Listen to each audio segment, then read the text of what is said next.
बिस्मिल्लाहिर्रहमानिर्रहीम अस्सलाम वालेकुम दोस्तों। आज की मेरी वीडियो अस्ट्रालॉब पोल्ट्री फार्मिंग के बारे में है, जो कि आज से कुछ अर्सा पहले जब पाकिस्तान के अंदर आई तो ये काली मुर्गी काले सोने के नाम से जानी जाती थी। तो इस वक्त पाकिस्तान के अंदर अस्ट्रालॉब का काम करना कैसा है, काम किस तरीके से किया जाए जिससे प्रॉफिट हासिल हो। तो इससे भी पहले मैं आपको अपना पर्सनल एक्सपीरियंस बता देता हूँ। जब ये शुरू में पाकिस्तान के अंदर आई तो मैंने इस पर 2 साल काम किया, तो अल्हम्दुलिल्लाह मैंने 2 साल के अंदर इससे अच्छा प्रॉफिट कमाया है। तो 2 साल के अंदर ये 2 साल मेरे पास रही है। 2 साल के अंदर मैंने इस पर जो टेस्ट किया है, इसकी जो खूबियाँ मैंने नोट की हैं वो मैं आप लोगों के साथ शेयर करता हूँ। 2 साल के अंदर मैंने ये देखा है कि इसने 2 साल लगातार अंडा दिया है। मैंने इसको कमर्शियल फीड पर भी रखा है और कमर्शियल फीड से हटाकर मैंने इसको घरेलू फीड भी दी है, लेकिन इसमें जो अंडे की प्रोडक्शन है वो तकरीबन सेम रही है। इसके अंडे का जो साइज़ है वो भी अच्छा है, ये जल्दी वेट गेन करती है। अगर इसके मेल के वज़न की बात करें तो वो 3.5 से 4 किलो तक पहुंच जाता है और फीमेल का जो वज़न है वो कन्फर्म 2.5 किलो तक पहुंच जाती है। बशर्त ये है कि ये प्योर ब्रीड होनी चाहिए। जो प्योर ब्रीड होगी वो जैसा कि मेरे पास थी, उसने 3.5 मंथ बाद अंडा देना शुरू कर दिया था, लेकिन नॉर्मली ये 4 मंथ बाद जो है ना कंफर्म स्टार्टर अंडा देना शुरू कर देती है और 8 मंथ बाद इसका जो अंडा होता है वो 60+ ग्राम का हो जाता है। बस चलते हैं अपने टॉपिक की तरफ कि पाकिस्तान के अंदर इसका काम करना कैसा है।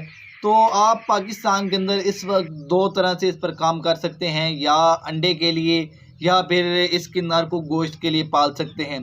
तो अंडे के लिए आप कैसे काम करेंगे? सर्दियों में तो इसका अंडा नॉर्मली आसानी के साथ सेल हो जाता है। देसी मसला होता है गर्मियों के अंदर कि इसका गर्मियों के अंदर अंडा कैसे सेल किया जाए। तो गर्मियों के अंदर नॉर्मली जो बड़े फार्मर होते हैं, ये बात हर बंदे को पता नहीं होती। जो बड़े फार्मर होते हैं वो अपनी मुर्गी का जो अंडा होता है वो हैचरी पर लगवा देते हैं। हैचरी पर अंडा कैसे लगवाते हैं, उसमें हैचरी वालों को कितना प्रॉफिट होता है, फार्मर को कितने पैसे बचते हैं, तो हैचरी में अंडा लगवाने का क्या प्रोसीजर है, इसको कैसे हैचरी के अंदर लगवाना है। अगर तो आपके पास अंडे की प्रोडक्शन ज़्यादा है तो हैचरी वाले ख़ुद आपके फार्म पर आएंगे और अंडा लेकर जाएंगे। अगर आपके पास प्रोडक्शन थोड़ी है तो आप डेली की जो प्रोडक्शन है वो आपको ख़ुद हैचरी पर पहुँचाना पड़ेगी। तो 21 दिन बाद जब इससे चूज़ा निकलेगा, आपके जो अंडे हैं उससे जब चूज़ा निकलेगा हैचरी में, तो अब डे ओल्ड चूज़े की बात की जाए तो 80 रुपये का इसका डे ओल्ड चूज़ा सेल हो रहा है अस्ट्रालॉब का।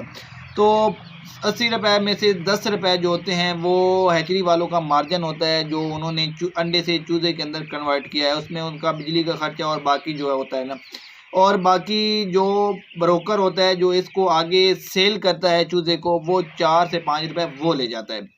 बाकी बचते हैं 65 रुपये जो कि फार्मर के हिस्से में आते हैं। लेकिन इसके जब अंडे से चूज़ा निकलता है तो इस दौरान कुछ अंडे अनफर्टाइल होते हैं जिनमें से चूज़ा नहीं निकलता, और वो अंडे भी वापस फार्मर के हिस्से में आते हैं। वो अंडे अनफर्टाइल अंडों को निकाल कर फार्मर को तकरीबन 50 से 55 रुपये गर्मियों के अंदर पैसे बचते हैं।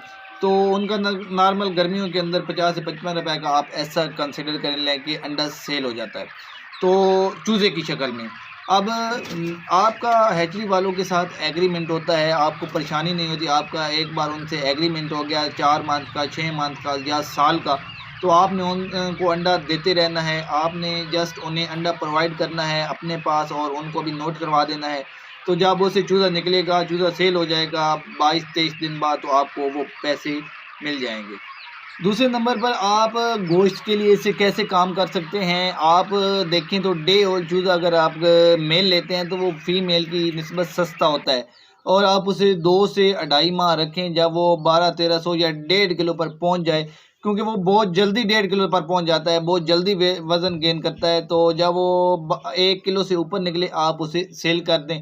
अगर आप इसे परचून के अंदर सेल करते हैं तो 1.5 किलो वाला मुर्गा नॉर्मल 2000 रुपये का सेल हो जाता है।